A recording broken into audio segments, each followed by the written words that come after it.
informação. Boa noite. Boa noite. Marcelo Odebrecht, já condenado a 19 anos, é denunciado mais uma vez na Operação Lava Jato. A nova acusação do Ministério Público também atinge João Santana, marqueteiro de campanhas de Dilma e Lula. Construtora Mendes Júnior está proibida de assinar novos contratos com a administração pública por 2 anos. Autores do pedido de impeachment, juristas reafirmam na comissão do Senado que Dilma cometeu crime de responsabilidade. O argentino Adolfo Pérez Esquivel, Nobel da Paz, fala no Senado em golpe contra presidente. O discurso acaba cortado depois de duro protesto da oposição. Aécio Neves vem a São Paulo para discutir com Fernando Henrique e Alckmin a posição do PSDB no possível governo Temer.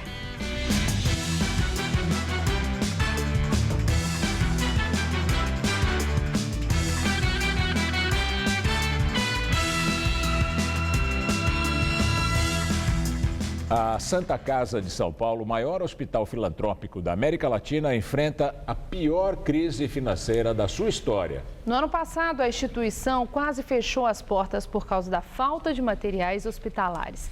Atualmente, a crise se agravou e os pacientes que precisam de cirurgias e próteses têm que aguardar por doações.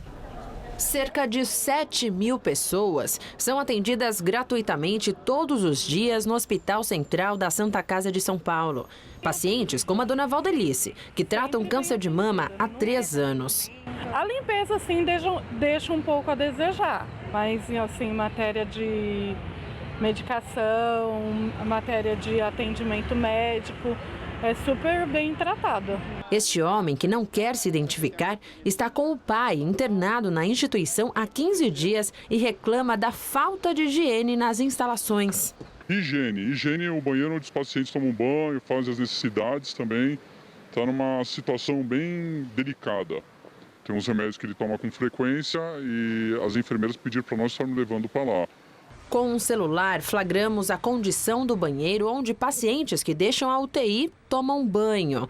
Esta funcionária, que não sabia que estava sendo gravada, explica a utilização do elevador em um dos prédios da instituição. Desce corpo, desce lixo, desce tudo. O repasse de verba à instituição é feito através dos governos federal, estadual e municipal, além de doações. A Santa Casa de Misericórdia de São Paulo é o maior hospital filantrópico privado da América Latina. E em junho do ano passado, quando a atual gestão assumiu a administração, a dívida era superior a 700 milhões de reais. Hoje, com recursos e quadro de funcionários reduzidos, a Santa Casa recebe apenas 1/4 do total de doações que recebia, por exemplo, no início do ano passado. Enquanto isso, pacientes aguardam sem previsão por cirurgias.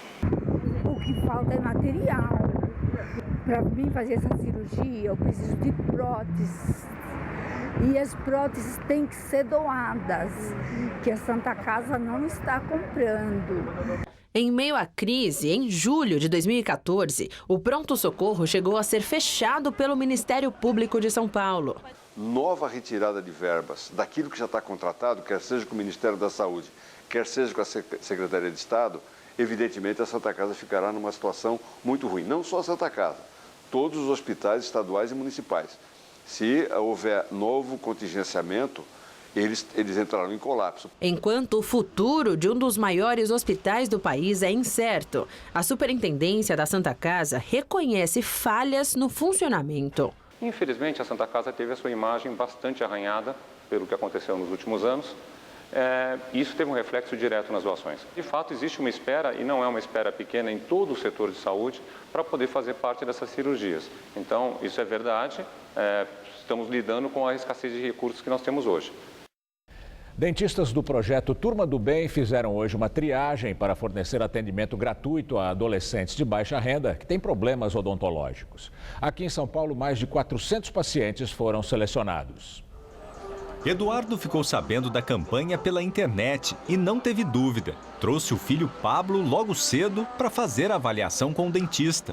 Se escolhido, poderá fazer o tratamento odontológico sem gastar nada. Ele tem a parte ortodôntica, né, bem prejudicada, então ele vai precisar de um tratamento, um acompanhamento aí durante muitos anos e isso aí acaba pesando no orçamento. Quer fazer o tratamento? Gostaria muito de conseguir melhorar meus dentes. O projeto Dentistas do Bem foi criado em 2012 por uma organização social que ajuda adolescentes de baixa renda a ter acesso à saúde bucal. Podem participar jovens de 11 a 17 anos de idade e que precisam de um tratamento odontológico e não podem pagar pelo serviço. Mais que um problema estético, os dentistas voluntários ajudam a diminuir as diferenças sociais. Um jovem que não tem dinheiro, não consegue ir no dentista, ele não vai conseguir um bom emprego. Não conseguindo um bom emprego, ele vai continuar sem dinheiro para ir no dentista e o problema ele vai se tornar uma bola de neve, né? Dados do IBGE mostram que no país, 11% da população, ou seja, 16 milhões de pessoas, já perderam todos os dentes. 16 mil dentistas participam como voluntários do projeto em 14 países. O paciente que for selecionado aqui vai receber todo o tratamento odontológico de graça e vai ser acompanhado pelo profissional até completar 18 anos de idade. Renato, há 4 anos, é voluntário no projeto. No meu consultório, eles vão junto com os outros pacientes particulares. Não tenho a distinção de, é um jovem da turma do bem ou não é. Não, está todo mundo junto lá. Dona Josefa diz que não tinha como pagar um tratamento para a neta. Mas hoje, Gessilene exibe com orgulho o sorriso. A adolescente sofria muito com a falta dos dentes. Agora, reconquistou a autoestima. Eu deixei de ir para a escola 2 meses, porque eu sofria muito bullying na escola. Hoje como é que você se sente? Mais feliz, não falta na escola. Valeu a pena, então. Valeu. Gustavo também foi atendido pelo projeto em 2006. Gostou tanto que decidiu fazer odontologia. Está no 3º ano. E quando se formar... Poder estar aí no meio triano, poder tratar minhas crianças assim como um dentista me tratou. O senador Aécio Neves, presidente do PSDB, esteve hoje em São Paulo. Ele passou o dia em reuniões e conversou com o governador Geraldo Alckmin sobre a posição que o partido deve tomar caso Michel Temer assuma a presidência da República. Aécio também esteve com o ex-presidente Fernando Henrique Cardoso. O encontro foi no apartamento do ex-presidente em Higienópolis, região central de São Paulo. Aécio Neves foi falar das intenções de Michel Temer em relação ao PSDB, se o vice virar presidente. Fernando Henrique defende que os tucanos participem de um eventual governo Temer. Já Aécio, que era contra, mudou o discurso. Tem dito que o partido não vai se opor caso alguns membros venham a ocupar cargos. Mas, para embarcar por inteiro, o PSDB exige que a conversa seja com a direção do partido e não de forma isolada, como vem sendo com José Serra. O senador é cotado agora para o Ministério da Educação. Conversa paralela também houve com a deputada tucana Mara Gabrilli, sondada para a Secretaria Nacional de Direitos Humanos. Reitero o que tenho dito todos esses dias. O PSDB tem responsabilidades para com o país, o PSDB não é o beneficiário do impeachment, mas o PSDB assumirá a sua responsabilidade apoiando uma agenda emergencial que permita o Brasil resgatar a confiança tão necessária e fundamental à retomada dos investimentos e à geração de empregos. Portanto, o PSDB fará o que for necessário para ajudar a tirar o Brasil da crise. O PSDB vai apresentar propostas na área social e econômica, mas são as condições para a disputa eleitoral que devem pesar na hora de fechar um acordo. Os tucanos querem que Temer fique longe da campanha para prefeito neste ano, principalmente nas cidades que o PSDB considera prioridade, como São Paulo. A outra condição, essa principal, é obter a garantia de que Michel Temer não será um concorrente dos tucanos na disputa pela presidência da República daqui a 2 anos. Temer já acenou com a possibilidade de enviar ao Congresso uma proposta de emenda à Constituição para o fim da reeleição. A medida teria o apoio da bancada do PMDB, que é a maior. O vice-presidente da República, Michel Temer, se encontrou com o senador Waldir Raupp, que é um dos PMDBistas que apoiam a proposta do fim da reeleição presidencial. Particularmente sou favorável ao fim da reeleição, mas se pudesse ampliar o mandato para 5 anos, acho que 4 anos é pouco e 8 anos é demais. Cansa um pouco a população, acho que o Brasil ainda é uma democracia em formação e não está preparada para mandatos longos nem para regimes de governos longos. Isso tem mostrado que não tem dado certo. Todo governo termina com uma certa fadiga. Terminou o governo do Fernando Henrique, nos 8 anos, já um pouco com fadiga no final do mandato. E o governo do presidente Lula teve um crescimento econômico extraordinário devido à globalização, né, o mercado econômico global. E aí avançou um pouco mais, dos 8 anos chegou a eleição da Dilma e a reeleição da Dilma já com fadiga também no final da última reeleição. Braço direito de Michel Temer, o ex-ministro Moreira Franco, considerou como uma atitude vândala a possibilidade de integrantes da atual gestão boicotarem a transição para o próximo governo, caso a presidente Dilma Rousseff seja afastada no processo de impeachment.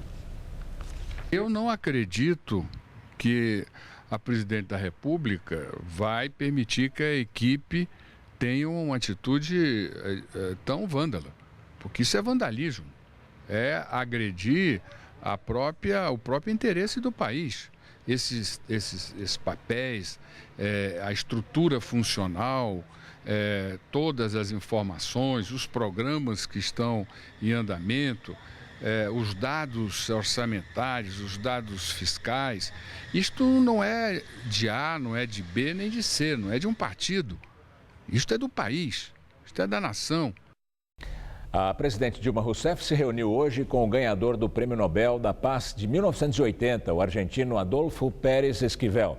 Mais tarde, ele foi ao Senado, falou em golpe e senadores da oposição protestaram. Dilma recebeu Esquivel no Palácio do Planalto hoje de manhã. Ele disse que veio ao Brasil para prestar solidariedade e dar apoio à presidente e chamou o processo de impeachment de golpe brando. Estes golpes blandos já se puseram em prática no continente, em países como Honduras e Paraguai.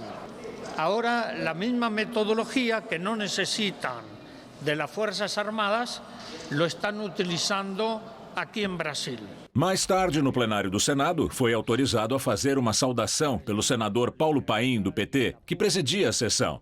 Usou o microfone para falar em possível golpe de Estado, o que irritou parlamentares da oposição. Isso foi montagem. Não foi montagem. Foi premeditado, não foi por acaso que esse senhor veio aqui fazer este pronunciamento.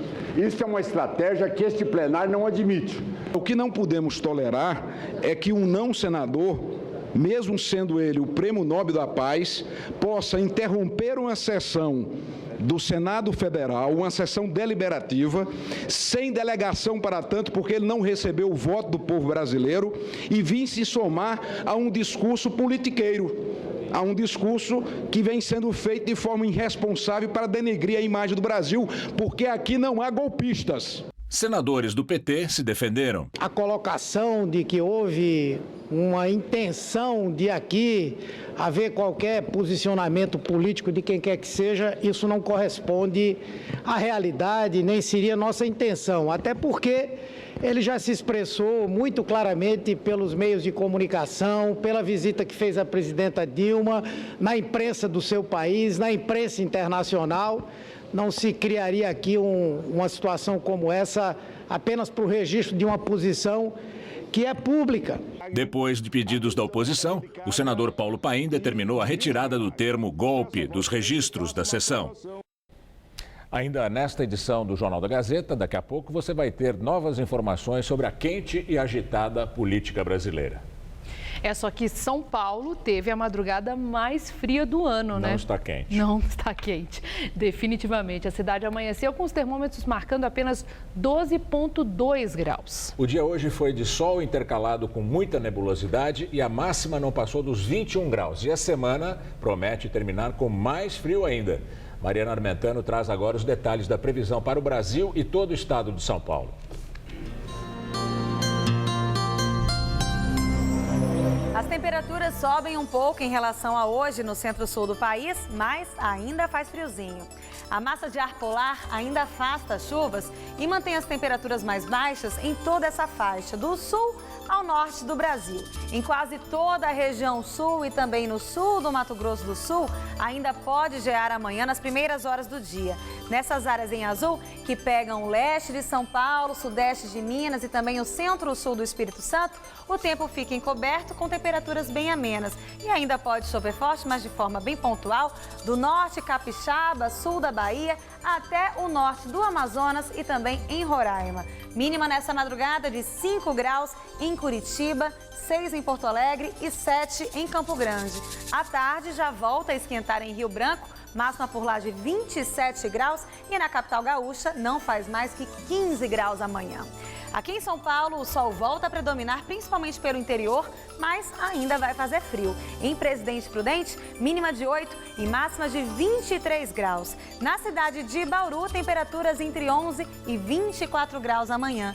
E em Sorocaba, mínima nessa madrugada de apenas, 12 graus. Em todo o leste e nordeste do estado, incluindo a capital, há previsão de chuva fraca ao longo do dia e as temperaturas continuam baixas até durante a tarde. Nessa madrugada, mínima de 13 e máxima amanhã só de 18 graus por causa do tempo mais nublado.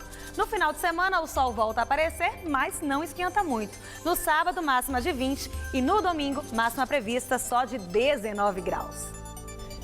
Cada vez mais funcionários de empresas arregaçam as mangas para reflorestar áreas degradadas em São Paulo. Numa cidade que tem 90% da vegetação de origem estrangeira, é sempre bem-vindo o plantio de árvores nativas da Mata Atlântica. Elisa teve hoje uma experiência inédita. Agora, ela já pode se orgulhar de ter plantado o mais novo pé de figo selvagem da cidade. É uma sensação de estar contribuindo com a cidade onde a gente vive. A meta do mutirão é plantar 1000 mudas de árvores de 70 espécies, todas nativas. Além de terra adubada e água, a equipe utiliza também uma espécie de gel que mantém o solo úmido. A ideia é de uma empresa multinacional da Índia e o local escolhido foi uma praça na Marginal Pinheiros. Pode ser difícil de acreditar, mas hoje essas mudas que têm mais ou menos a minha altura, daqui 2 anos vão crescer e atingir 6 metros de altura. Segundo os botânicos, toda esta área de São Paulo terá sido transformada e vai virar um verdadeiro pedacinho de Mata Atlântica em plena cidade.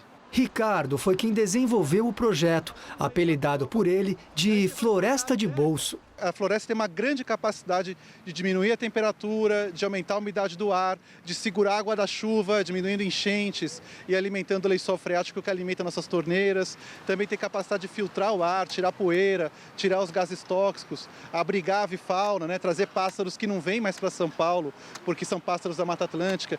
Para o Rodolfo, o ipê branco tem tudo para ser o primeiro de muitos. Quero levar até para minha cidade, eu sou de Sorocaba e seria uma ótima também as empresas estar fazendo isso lá e aproveitar e adotar cada praça para voltar a ser o que era antes.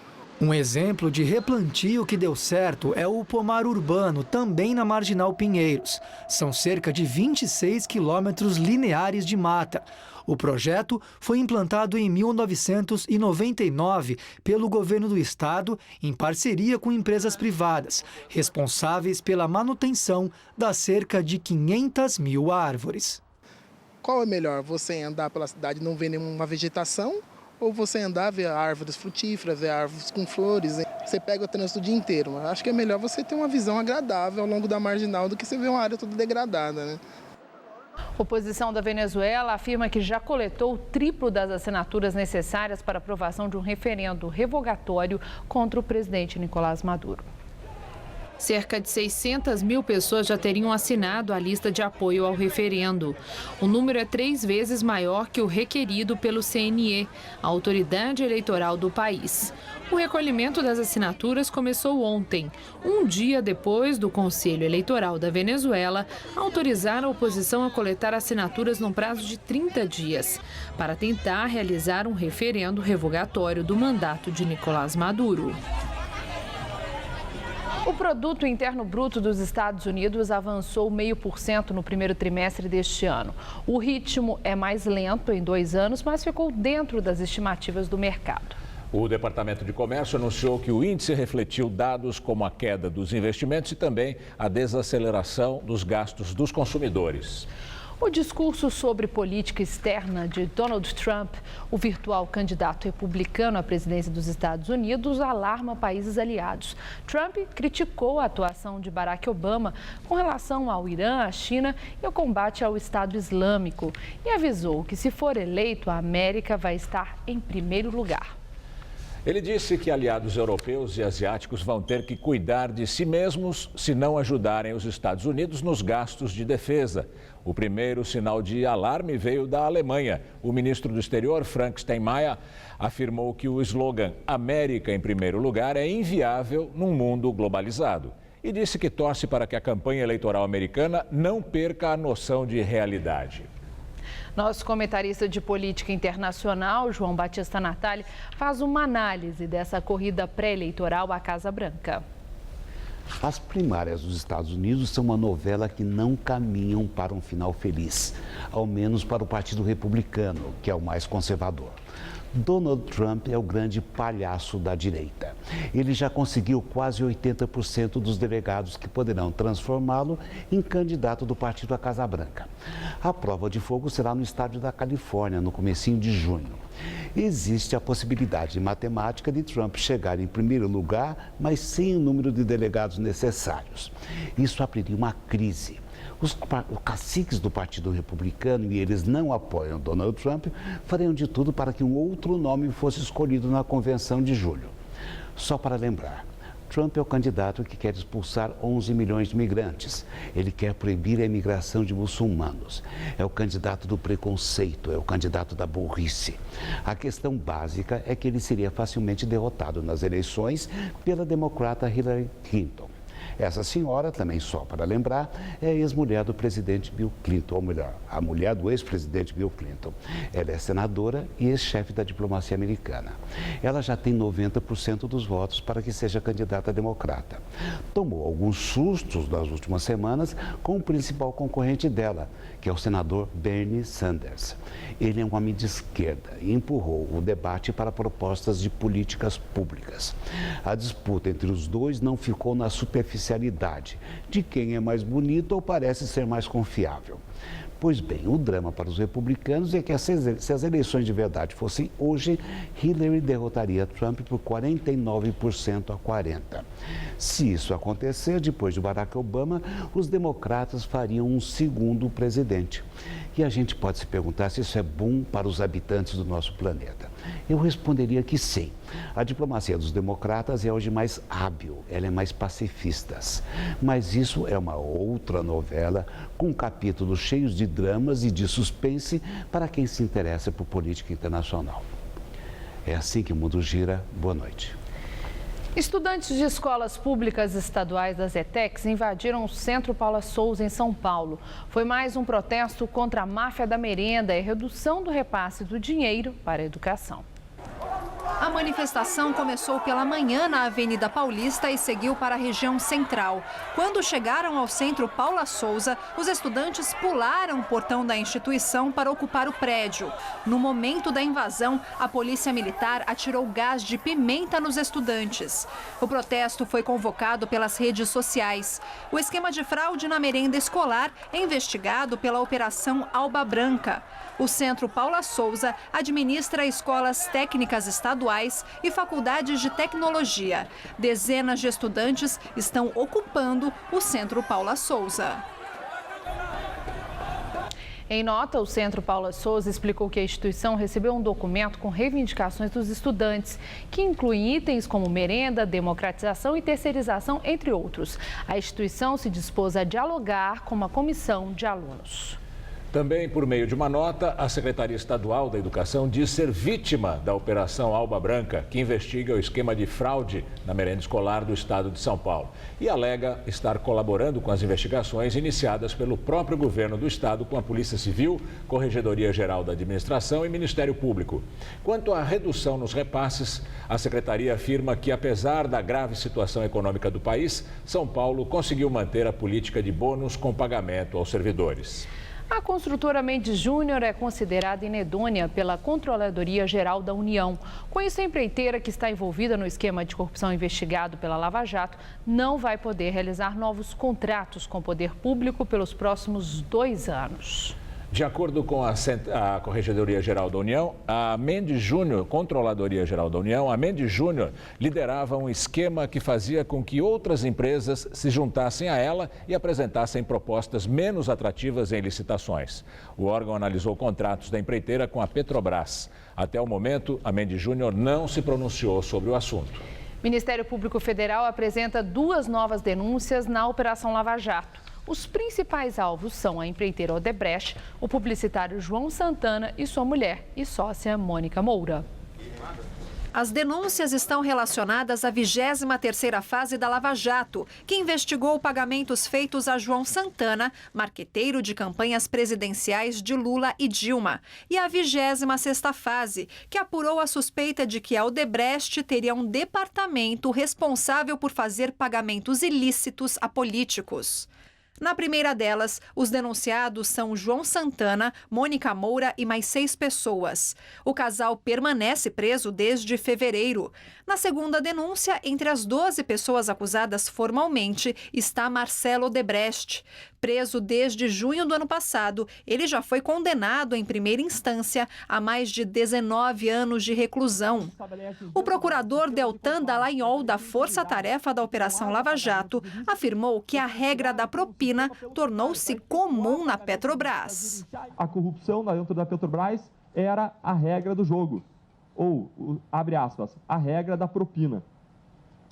Até um certo momento, se conversava antes dos contratos se existiria ou não propina, mas a partir de certo momento, 2004, 2005, a propina já era presumida, já era tomada como implícita em todo o contrato e os operadores financeiros buscavam os empresários, sempre que eram feitos contratos, para buscar a propina que era devida segundo a regra do jogo.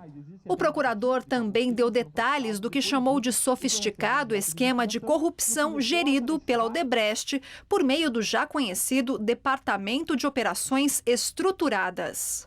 A corrupção foi adotada como um modelo de negócio profissional para determinados contratos em que era vantajoso pagar propina. Enquanto as empresas estabelecem dentro delas sistemas de compliance para garantir a integridade e que não haja pagamentos ilícitos, o que eles criaram foi um sistema, pelo contrário, para efetuar pagamentos ilícitos, para gerenciar isso de modo profissional, de modo a dificultar eventuais investigações das autoridades. A Lava Jato conseguiu provas de que contas da Odebrecht em Nova York eram usadas para pagamentos destinados a offshores de João Santana e de Mônica Moura. O procurador Deltan Dallagnol também fez um balanço da operação iniciada há 2 anos. Ele afirmou que já existem 39 acusações formais e 93 condenações. Além disso, foram devolvidos aos cofres públicos cerca de 3 bilhões de reais. Esse é o caso que mais recuperou dinheiro público na história do país. Direto de Brasília, Josias de Souza fala agora sobre essas denúncias da Lava Jato. Há hoje no Brasil um quase consenso. A campanha eleitoral de Dilma Rousseff em 2014 foi um grande conto do vigário, no qual a maioria do eleitorado brasileiro caiu. As denúncias apresentadas hoje pela Força Tarefa da Lava Jato informam que o marqueteiro João Santana, responsável pela campanha de Dilma em 2014, foi remunerado com verbas sujas roubadas da Petrobras. Significa dizer que foi a sociedade brasileira que financiou a campanha que fez os brasileiros de idiotas. A Força Tarefa da Lava Jato não investiga crimes eleitorais. Ela apura delitos como lavagem de dinheiro e corrupção. Nessas denúncias apresentadas hoje, João Santana, o mago do marketing, desce à fogueira, acompanhado de personagens como João Vacari Neto, coletor das arcas do PT, e Marcelo Odebrecht, um dos provedores dessas arcas. Mas não se deve perder de vista algo essencial. João Santana só está encrencado nesses casos porque prestava serviços ao PT e à campanha eleitoral de Dilma Rousseff. Correm no Tribunal Superior Eleitoral ações que podem resultar na cassação dos mandatos de Dilma e de Michel Temer por uso de verbas sujas na campanha de 2014. Se essa cassação da chapa Dilma e Temer ocorresse neste ano, haveria a convocação de novas eleições. Fica boiando na atmosfera uma pergunta incômoda. Por que diabos os ministros do TSE demoram tanto para julgar este caso? O que pode haver de mais importante nos escaninhos do Tribunal Superior Eleitoral? Um dos grandes problemas do Brasil é que o crime mora perto, mas a justiça mora muito longe. Boa noite. Lucro do Bradesco cai no primeiro trimestre de 2016, segundo o balanço divulgado hoje no período. A instituição lucrou 4 bilhões 121 milhões de reais, 5,3% menos que no último trimestre de 2015. Esse valor também é 2,9% menor do que o faturado no primeiro trimestre do ano passado. Juros do cheque especial atingem a marca de 300% ao ano. Já é a maior taxa em 22 anos. Nos últimos 12 meses, até março, a alta foi de mais de 80 pontos percentuais. Em março do ano passado, os juros do cheque especial eram de 220% ao ano. Os juros do rotativo do cartão de crédito, que é quando a pessoa paga a parcela mínima, também estão num patamar altíssimo. Segundo o Banco Central, em março eles já eram de 449% ao ano. E agora vamos ao comentário de economia com Denise Campos de Toledo. Os juros para os consumidores estão subindo, mesmo com a manutenção da taxa básica em 14,25% ao ano, como decidiu ontem pela sexta vez o Comitê de Política Monetária do Banco Central. A justificativa é o risco da inadimplência, que agora está avançando mesmo. Chegou a 5,6%, maior nível em 5 anos.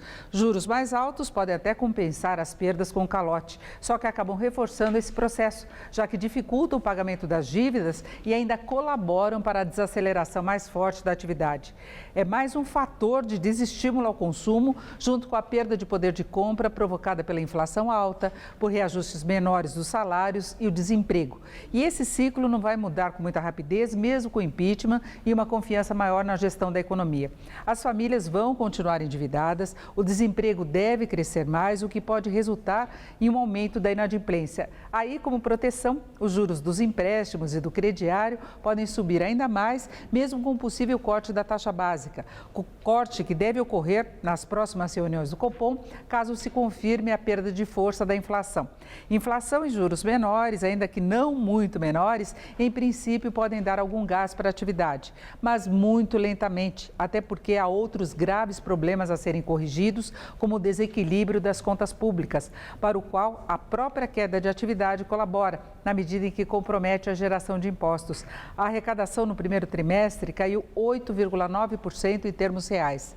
Mas o novo governo, se confirmado o impeachment, deve começar a arrumação exatamente pelo ajuste das finanças públicas, o que, pelo menos no primeiro momento, deve ter algum efeito contracionista, com medidas que podem envolver mais impostos, corte de investimentos, de despesas e até programas sociais. Sem a maldade que o atual governo fala, mas por uma maior responsabilidade mesmo na gestão das contas públicas e da economia. Eu volto na segunda. Até lá. Os juristas que assinaram o pedido de impeachment falam na comissão do Senado e voltam a dizer que a presidente Dilma Rousseff cometeu crime de responsabilidade. No início da sessão, a comissão recusou requerimentos de senadores da base do governo. Eles queriam documentos de órgãos públicos que poderiam servir à defesa da presidente. Houve bate-boca entre governo e oposição. Estão querendo sabotar essa audiência pública. Sabe por quê? Porque esses documentos são públicos. Esses documentos é muito fácil obtê-los. É pela internet, assim, ó, digitando. Segundo lugar. Então aprova. Então aprova. Seu presidente, aqui ninguém quer sabotar nada, não. O relator Antônio Anastasia, do PSDB de Minas, disse que a defesa poderá trazer todas as certidões amanhã, quando a comissão ouvirá o advogado-geral da União, José Eduardo Cardoso. Logo após, o jurista Miguel Reale Júnior começou a falar. De início, pediu desculpas aos que foram vítimas do coronel Carlos Alberto Brilhante Ustra na ditadura. Ele diz lamentar que o pedido de impeachment tenha sido oportunidade para se homenagear um torturador. No dia da votação do impeachment na Câmara, o deputado Jair Bolsonaro, do PSC, homenageou Ustra. Este pedido de impeachment não pode se prestar a isto. Este pedido de impeachment visa a liberdade, porque há dois tipos de ditadura. A ditadura explícita dos fuzis e a ditadura insidiosa da propina ou da irresponsabilidade pelo gosto do poder. Depois, Reale começou a falar sobre as acusações contra a presidente. Pedaladas fiscais, que são manobras contábeis para maquiar o orçamento público, e decretos de suplementação sem autorização do Congresso Nacional. Segundo o jurista, Dilma tinha conhecimento pleno de que estava praticando um ato indevido. E esses decretos foram realizados com pleno conhecimento, de vez que era toda esta uma orientação adotada pela Presidente da República, em conjugação com a orientação estabelecida pelo secretário do Tesouro Nacional. O jurista disse que o desrespeito ao orçamento e ao equilíbrio fiscal levou o país à situação em que está neste momento. Mas quanto custará a este país e a este povo a quebra do equilíbrio fiscal?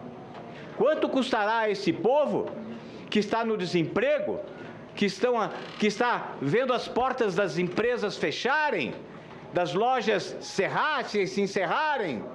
Quanto custará a esse povo o sacrifício de viver?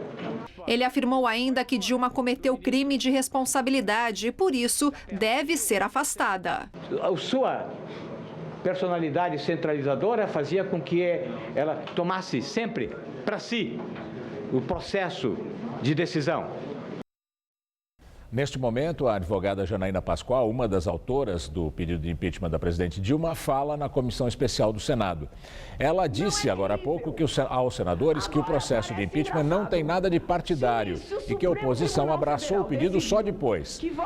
Janaína disse também que ela não tem partido e que estamos nesta situação atual porque o PSDB fez uma oposição fraca. Durante a fala, ela chegou a ser interrompida pelos senadores. Eles pediram que a advogada falasse só sobre a denúncia. Ao voltar a falar, ela disse que estava tentando explicar aos senadores a origem do pedido de impeachment. Movimentos sociais fazem atos contra o impeachment da presidente Dilma em 8 estados e no Distrito Federal. Em São Paulo, ao menos 13 pontos da capital e da região metropolitana foram bloqueados. Os atos foram organizados por manifestantes da Frente Brasil Sem Medo, Movimento dos Trabalhadores Sem Teto, MST e Movimento Popular por Moradia. Grupos queimaram pneus e bloquearam rodovias para denunciar o que chamam de golpe e defender direitos sociais. Em São Paulo, um grupo bloqueou o acesso para o Rodoanel, na rodovia Regis Bittencourt. 200 pessoas participaram do ato, segundo a Polícia Rodoviária. Também foram bloqueados trechos das rodovias Raposo Tavares, Anhanguera e Anchieta, além da Marginal Tietê e várias avenidas. Em Belo Horizonte, um grupo de manifestantes fechou a Avenida Antônio Carlos, em frente à Universidade Federal de Minas Gerais, na região da Pampulha. Em Curitiba, a BR-376 foi bloqueada por um grupo com cerca de 200 pessoas, segundo a Polícia Rodoviária. No Rio de Janeiro, a Avenida do Contorno e a Avenida Brasil foram bloqueadas. Em Cuiabá, os sem terra invadiram prédios públicos. O protesto começou em frente à Secretaria Estadual da Educação e terminou no Instituto de Terras do Mato Grosso. Na entrevista do dia com Maria Lídia Flandoli, a resistência do MTST ao processo de impeachment da presidente da República. Entrevisto hoje Guilherme Boulos, coordenador nacional do Movimento dos Trabalhadores Sem Teto, o MTST. Muito obrigada por estar conosco. Boulos, nós vimos aí as manifestações e 8 estados mais o Distrito Federal. Eu queria que você explicasse o que o MTST, que objetivo vocês têm em promover esses protestos, essas manifestações que causam transtorno na vida de tanta gente. Olha, Maria Lídia, primeiramente, antes de falar dos objetivos da manifestação, falar dessa questão do transtorno, porque eu acho que há verdadeiramente dois pesos e duas medidas, porque ficaram aqui um grupo de 30, 50 pessoas durante mais de 24 horas, aqui bem próximo na Avenida Paulista, defendendo o impeachment, e ninguém falou em transtorno, falava-se em festa da democracia, falava em liberdade de manifestação, meia dúzia de pessoas. um dia inteiro fechando a Avenida Paulista. Veio até o secretário de Segurança Pública aqui. Foi chamada a polícia para tirar, foi chamada para porque teria uma outra manifestação. Exatamente, por reclamação pelo transtorno. Que causa 24 transtorno? horas, essas manifestações ficaram uma hora. A manifestação que interrompe vias, estradas, ruas, avenidas, independente da razão pela qual elas acontecem, elas causam um transtorno. Isso faz parte também de interesse do ato. O ato quer que sensibilize a população, seja como for. Eu quero saber, vocês querem sensibilizar para quê? Veja, aí entrando nesse mérito, eu acho que tem duas questões que estavam colocadas na mobilização de hoje, que reuniu mais de 20 mil pessoas espalhadas pelo país. A primeira delas é o escárnio que nós estamos vivendo com esse processo de impeachment, né? Um processo conduzido por um cidadão que é réu, que foi chamado pelo Procurador-Geral da República de delinquente, um bandido notório, definindo os destinos da República. Querendo derrubar o presidente da República por crime de responsabilidade, colocando isso a pedalada fiscal. Nós estávamos vendo agora aí a reportagem, né? Bom, podemos até questionar, é crime, não é crime a pedalada fiscal, mas se for crime, então derrube a presidenta da República e 16 governadores de estado que fizeram igual. Inclusive o governador Geraldo Alckmin de São Paulo e inclusive o relator do processo no Senado, que é o senador e ex-governador de Minas, Antônio Anastasia, que fez pedalada fiscal no seu governo. Então, há uma incoerência, há uma hipocrisia nesse processo que torna ilegítimo o processo de impeachment. Então, por isso nós entendemos que é um golpe que está em curso no país e um dos pontos dessa manifestação foi se opor a esse golpe. E não se trata aqui de defender a presidenta Dilma Rousseff, né?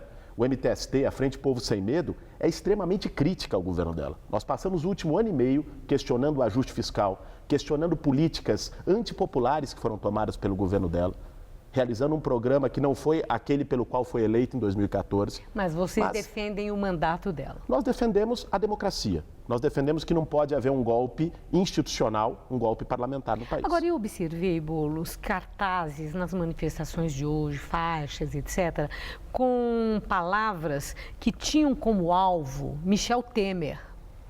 E com afirmações contra o impeachment, com afirmações de que ele é traidor, com a afirmação de que vocês não aceitam retrocesso, que seria a perda de direitos conquistados. Bom, vocês já dão como certo que Dilma já houve o impeachment, o Senado já votou, ela já está fora, porque Temer continua vice-presidente da República, ele não é o presidente. Não assumiu. Claro. Vocês estão pondo o carro à frente dos bois? Não, eu não acho. Eu acho que quem pôs o carro à frente dos bois foi o parlamento brasileiro, né? Eu acho que ninguém no país tem expectativa de que este Congresso Nacional vai apresentar uma outra solução, né? Passou-se na Câmara com mais de 2/3, naquela sessão vergonhosa, aquele show de horrores, que falou-se de tudo, inclusive elogiando o torturador, menos de crime de responsabilidade, né? E no Senado é evidente, há uma maioria, né? A nossa expectativa para reverter o processo de golpe não é no carpete do parlamento. Ali, a articulação de bastidor e os interesses daqueles que estão praticando o golpe estão prevalecendo. A nossa expectativa é reverter nas ruas e por isso nós estivemos mobilizados hoje. As referências ao Michel Temer, que pretende ser presidente do país, está articulando para ser presidente do país enquanto vice-presidente, são referências que têm a ver com o segundo motivo da nossa manifestação, que é o tema dos direitos sociais. O Michel Temer tem falado abertamente, os seus interlocutores têm falado no tal do programa da Ponte para o Futuro, que melhor seria a Ponte para o Passado, porque retira direitos sociais historicamente conquistados pelo povo brasileiro. Pretende destruir a Previdência Social, tirar direitos trabalhistas com uma reforma trabalhista, secar os programas sociais, reduzindo o subsídio. Mas Dilma queria também fazer a reforma da Previdência, não conseguiu. Mesmo a flexibilização das leis trabalhistas também num movimento, tudo para acerto das contas públicas. Veja. E esse movimento também houve no governo Dilma. Houve um ajuste fiscal brutal no governo Dilma e nós estivemos nas ruas o ano passado inteiro, inclusive se recuperarem a memória, no dia 18 de março do ano passado, nós travamos tantas rodovias quanto hoje. E não por conta de Temer ou de impeachment, por conta das medidas da Dilma. Você já havia declarado que no caso de impeachment não haverá paz. eu fui ouvir, né?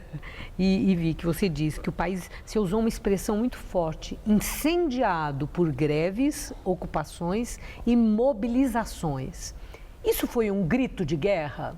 Eu acho que é importante esclarecer isso. Você sabe que por essa expressão, inclusive, você tem representação do PSDB e do DEM contra você. Pedindo minha prisão. Na Procuradoria-Geral da República. Porque eu acho que além Mas foi um grito de guerra? Então, pois é, porque eu acho que nesse caso dos deputados, acho que além de problema de reacionarismo político crônico, tem problema de interpretação de texto e discurso. O que eu disse naquele momento, e repito aqui, é que não dá para acreditar que se defina um governo com um presidente biônico, por eleições indiretas, e que este presidente biônico pretende estabelecer um programa de terra arrasada, de destruição dos direitos sociais, e acreditar que no dia seguinte vai ser paz de cemitério no país. Só pensa isso quem não conhece a história de resistência e de luta do povo brasileiro. Não é? Os direitos que estão em questão agora, que estão em xeque agora, foram conquistados com décadas de luta social, de mobilização popular, legítima, organizada, a mesma mobilização popular que nos fez conquistar a democracia no processo das diretas já. Isso, se quiserem ameaçar isso, evidentemente que vai haver luta, vai haver resistência e vai haver amplas mobilizações. Imaginem um exemplo, Maria Lídia, para que fique mais claro que não se trata de uma ameaça, se trata de uma constatação.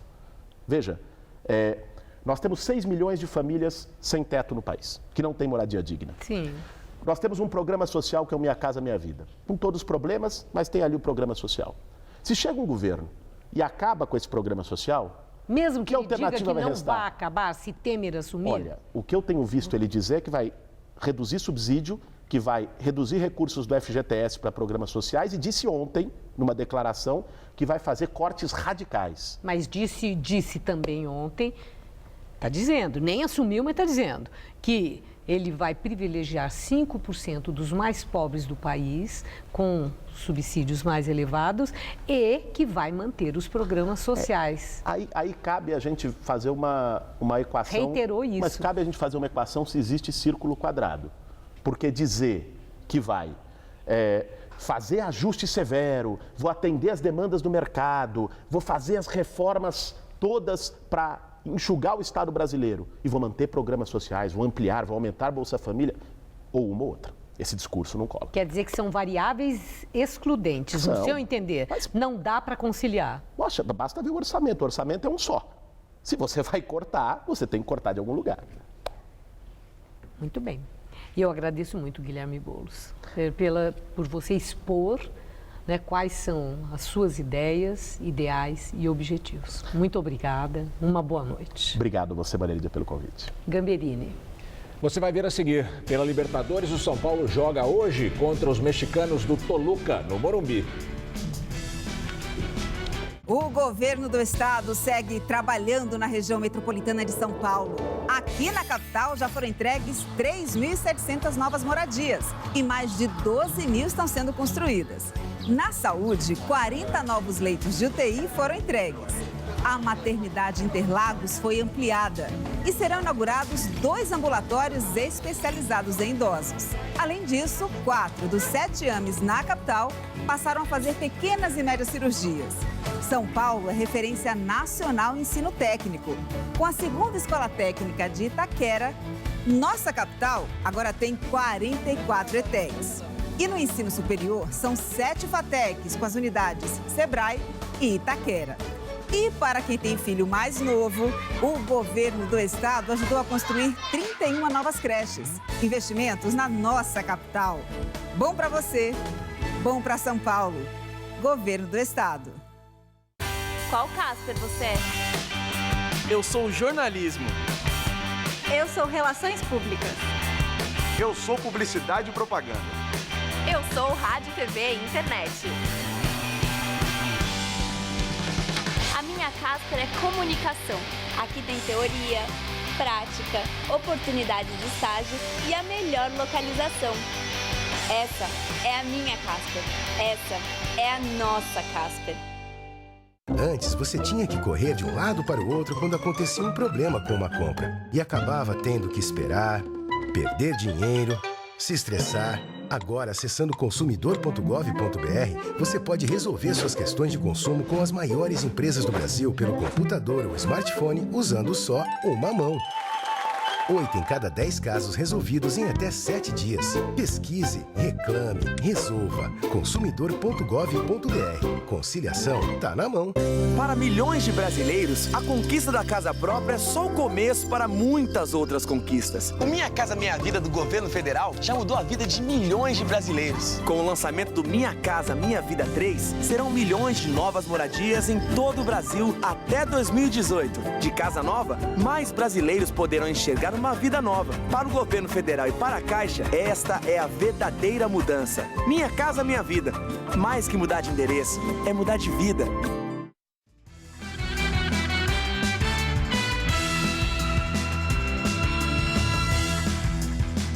Vamos agora às notícias do esporte com Celso Cardoso e Estela Gontijo. São Paulo estreia daqui a pouco nas oitavas de final da Libertadores, Celso Cardoso. Estela joga no Morumbi, 9h45 da noite, horário de Brasília, contra o Toluca do México e com expectativa de recorde de público. São esperadas mais de 50 mil pessoas. O técnico argentino Edgardo Baus terá desfalques importantes e só definirá a equipe em momentos antes da partida. Ontem já teve São Paulo e Toluca no Morumbi, vazio. Reconhecimento de gramado. Hoje é para valer. A casa estará cheia. São os primeiros 90 minutos de uma decisão de mata-mata que vale vaga nas quartas de final da Libertadores. Expulso em La Paz, Caleri deve voltar no segundo jogo, sem o argentino.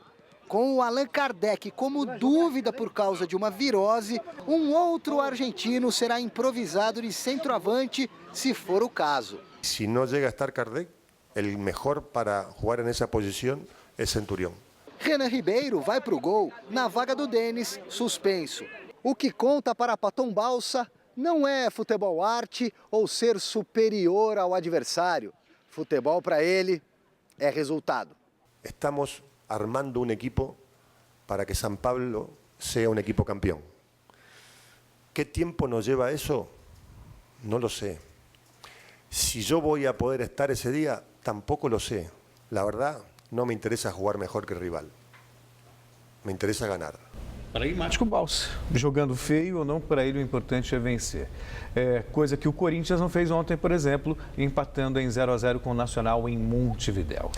Os brasileiros na Libertadores também não conseguiram vencer, os outros brasileiros. Porque além do Corinthians, o Atlético Mineiro ficou no 0-0 com o Racing em Buenos Aires, resultado considerado bom em Minas, e o Grêmio perdeu em casa para o Rosário Central e se complicou no mata-mata.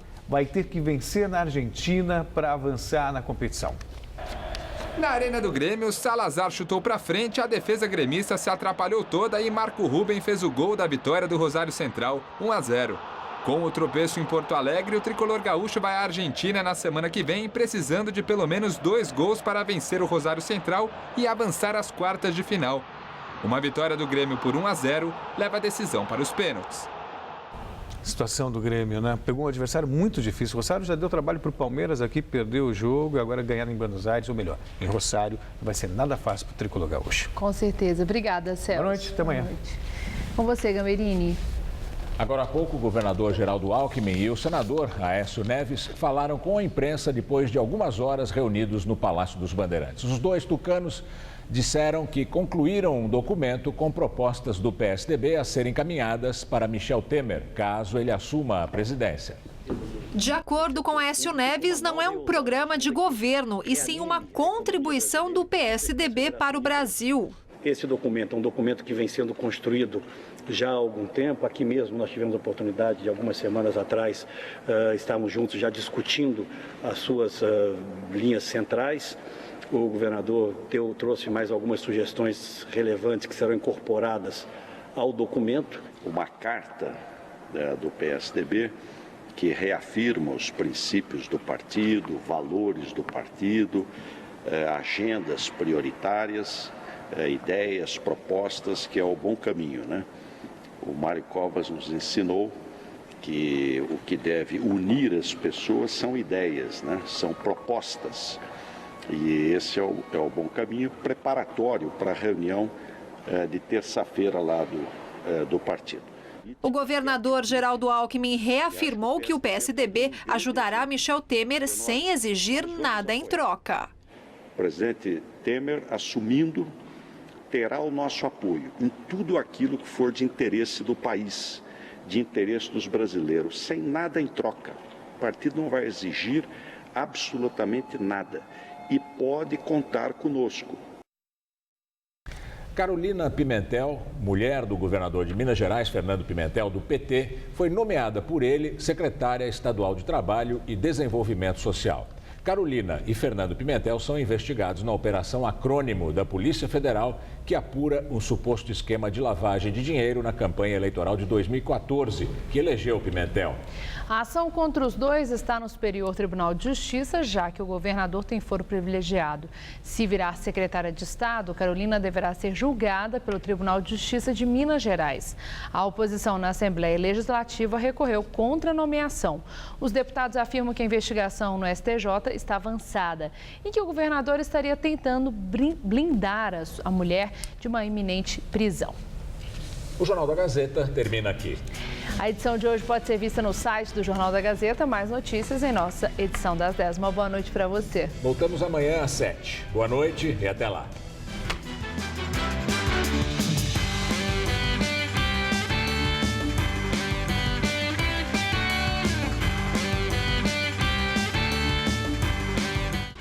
Jornal